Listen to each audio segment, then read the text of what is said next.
Presented by Exquisite Timepieces. More about them in the description down below and later in the video. This is the new Omega Seamaster Aqua Terra Small Seconds in 38mm, and it's a watch that I've been looking forward to getting a hold of and doing a video on for quite a while, for two reasons. First, I'm a huge fan of the original 38mm Aqua Terra with central seconds hand. It's a watch that I've reviewed a few months ago, and it's a watch that I consider to be one of the best everyday watches on the market. And secondly, I had a chance to do a video on the new 41mm Aqua Terra Small Seconds, and while I loved the new design cues on the watch in the form of that small seconds subdial, for my wrist, it just wore a hair too large. So, needless to say, my expectations for this version of the small seconds was for it to be a real home run, combining the new small second style and design with the outstanding size and wrist presence of the 38mm Aqua Terra. That said, in a lot of ways, while it did meet my expectations in the same way that most of the excellent watches from Omega do, there were a couple of shortcomings that I had as well.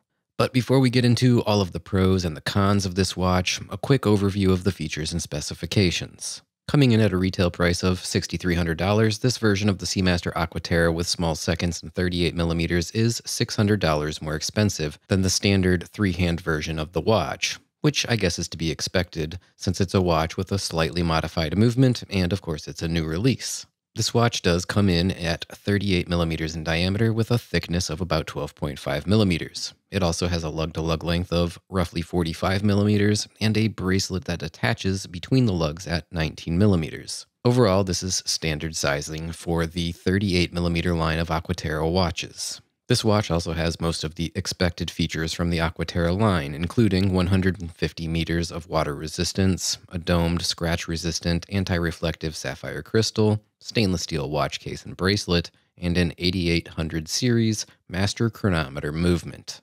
Speaking of the movement, this is actually the slightly modified 8802, tweaked for the obvious reason of offsetting the position of the seconds hand so that it can run a small seconds subdial. It is, of course, a METOS certified master coaxial chronometer. It has an automatic self-winding movement with 55 hours of power reserve, and of course it's rigorously tested for timekeeping accuracy and precision, as well as things like magnetic resistance, durability, and reliability. Now, as for the pros and the cons of this watch, there are more pros than there are cons, but there are, yes, a few things that did leave me a little bit disappointed.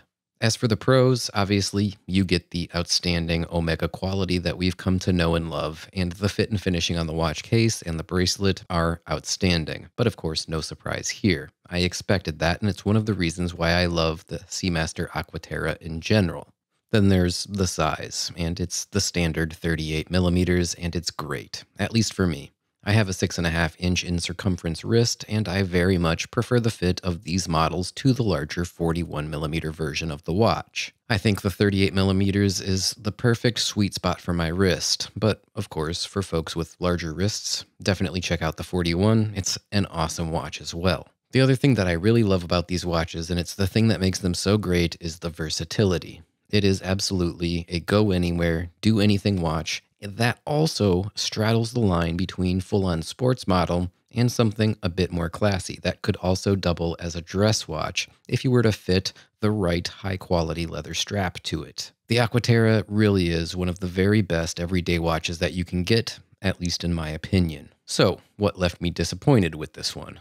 Well, nothing too major, but there were a couple of things that I noticed about this that probably puts it a bit behind the standard central seconds model, at least for me. First, there's no screw-down crown, and I gotta be honest, I thought I was going crazy when I was demoing this watch. I've never seen a watch with the Seamaster name on it and not have a screw-down crown, at least not a modern Seamaster. And look, honestly, it's not a big deal. It does still have 150 meters of water resistance, and the screw-down crown doesn't change that, or I should say the lack thereof. And screw-down crowns in general, they really offer nothing more than a safety mechanism to prevent the crown from being inadvertently deployed when it's wet, at least in most cases. Yes, there are some watches where the screw-down crown does add an extra seal, but that's not always the case, and it's not always necessary, especially for something with only 150 meters of water resistance.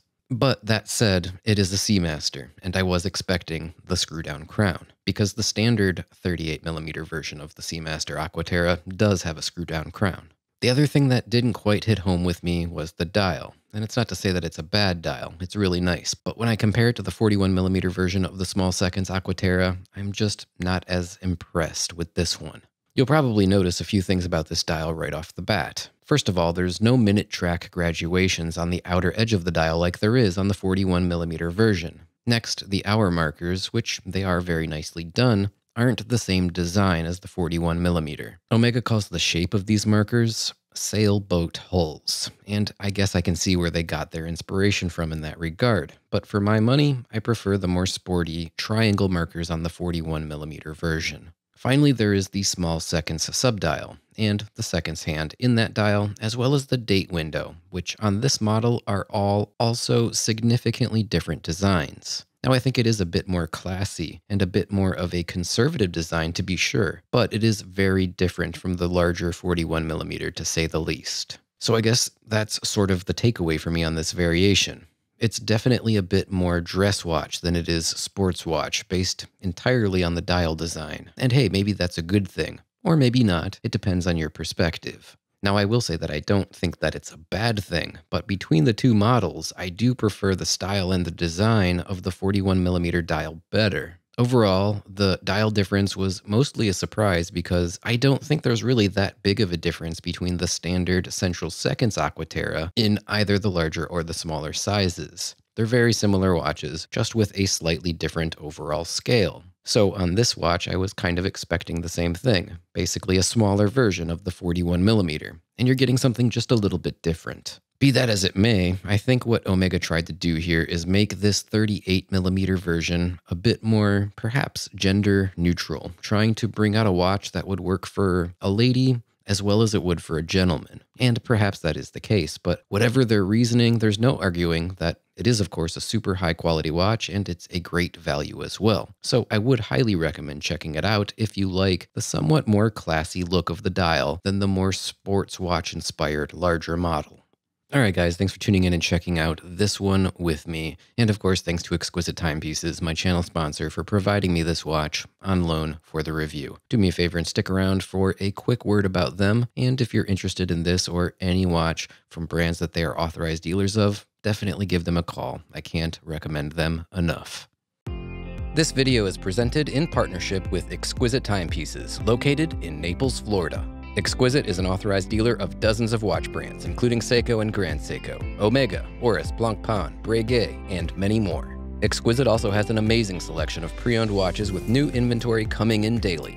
So if you're looking for your next watch, check their website, exquisitettimepieces.com, or call their store at 239-227-2932, and let them know that you heard about them from Guy in the Just Bluefish channel. I can't recommend them enough.